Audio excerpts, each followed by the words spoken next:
All right, here we are. We are live. We are on film. Today is 10/11/18. All right, we're doing day 2 of 4.2, all right? So let's take a look at this. So first of all, and number 1, let's do number 1. When you have an exponent to an exponent, you multiply. You multiply. So we're just going to get 7 to the 2 fourths. So just multiply my two exponents. That's all I'm going to do. Now, I can change that. I can reduce that and change that to a 7 to the 1/2 power.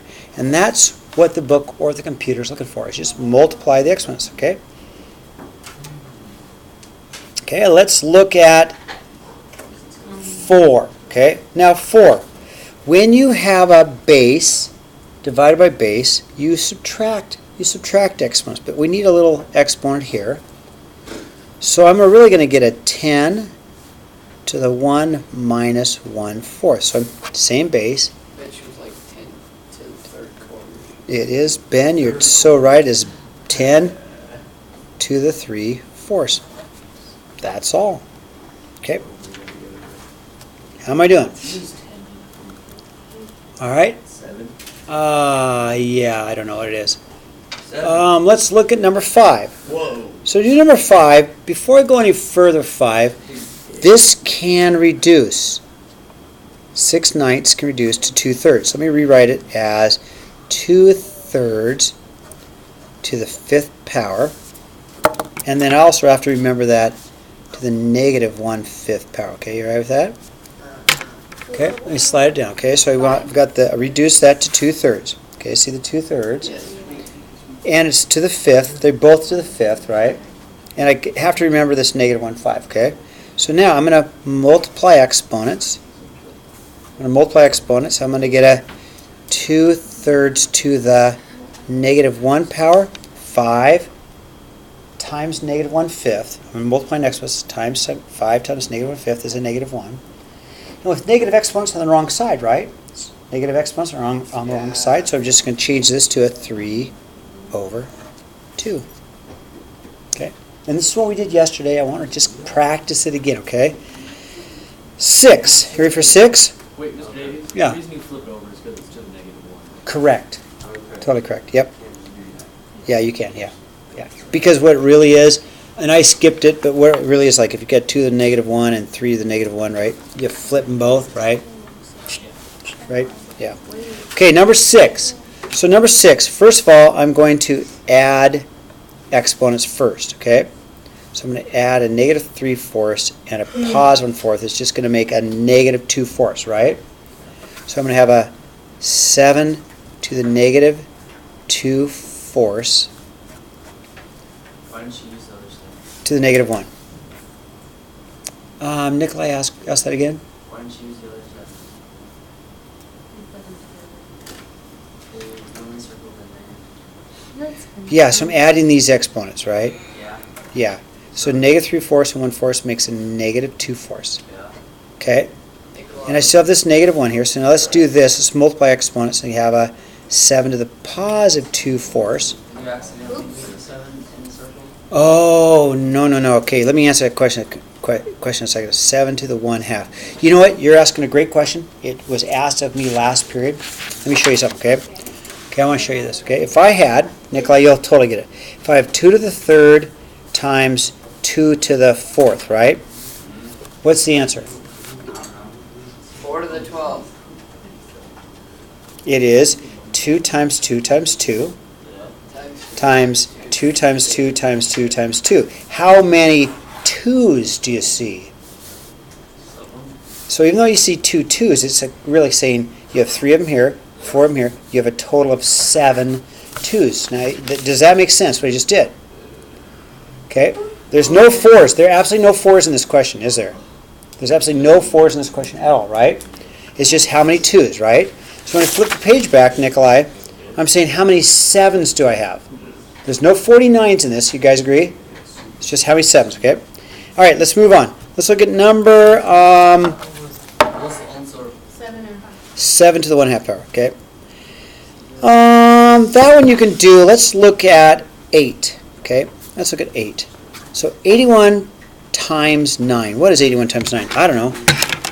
81 times 9 is 729. Cube root of 729. Is that a perfect cube root? I don't know, but my calculator can tell me. I'm going to go to my math button. Cube root 729. Oh, it is. It's a perfect cube root. Just plain old 9. I like that. Okay, yeah. Okay. Wait, what did we get for 6? 7 to the 1/2 power.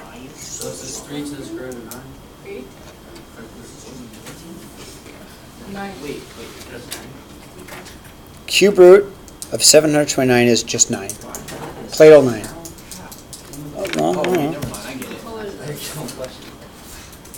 Right. So it's all good. Okay. Let's take a look at 12. Okay. Let's not. Now we should be able to divide that, right? It should be like the square root of 1/16. Let's see, 80 divided by 5, right?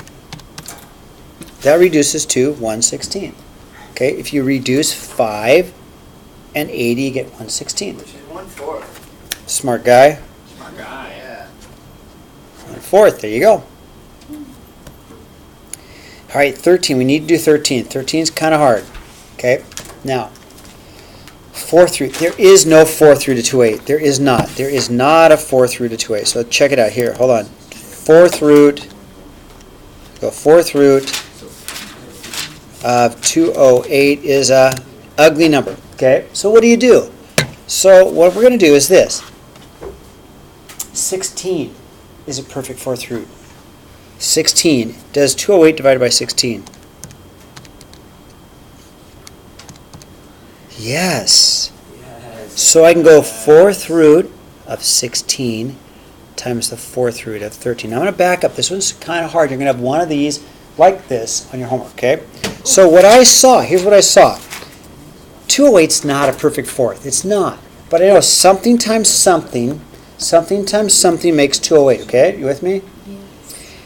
And I know, wait a minute, 16, that's 2 times 2 times 2 times 2. 16 is a perfect 4th root. So I can take the 4th root of 16, which is 2. So this becomes 2, and then I'm stuck with the 4th root of 13. You're going to have one of those like that today in your homework, 16 okay? times 13. Yeah, 16 times 13 is 208.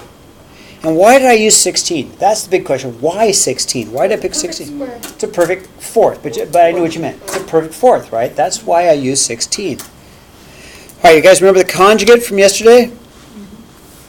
So let's do 17, okay? Okay, the conjugate is to multiply both, top and bottom, by 4 plus the square root of 5 over 4 plus the square root of 5, right? I would do that.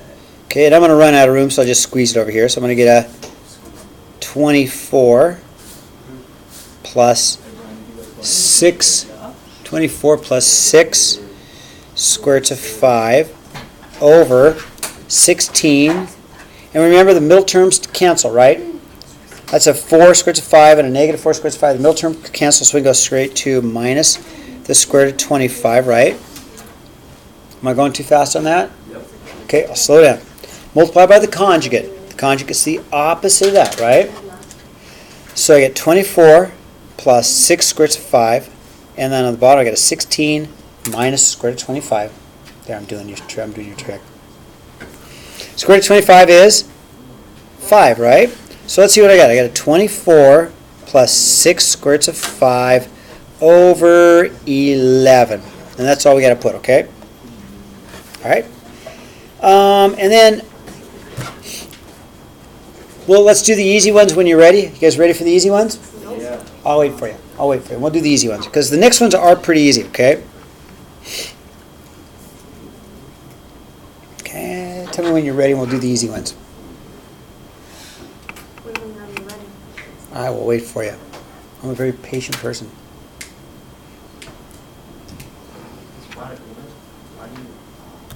Okay, you ready for 19? You just go ahead. No, I'll wait for you, Lauren. I will not go until you're ready. Okay. Are you ready? Yep. Okay, let's look at 19. 19's easy. What do you see? Are they the same? They're the same, right? Can you add them? Yep. Yeah, how many of them are there? Enough. 13 of thems. There are 13 fourth root of 2's. There's 13 of the fourth roots of 2's. That's it. Done. Okay, but how about number 22? Oh my gosh. Can you add them? No. Not yet. Yes, we can. Not yet. But can we make it so we can add them? Sure. Why don't we just subtract 12. What times what makes 18? 9 to 9 and 2. the answer -3. You are way ahead of me. Square root of 9 is 3 times 4 is 12. 12 square roots of 2 minus 15 square roots of 2 is -3 square roots of 2. Okay, I think that covers everything you guys are going to see.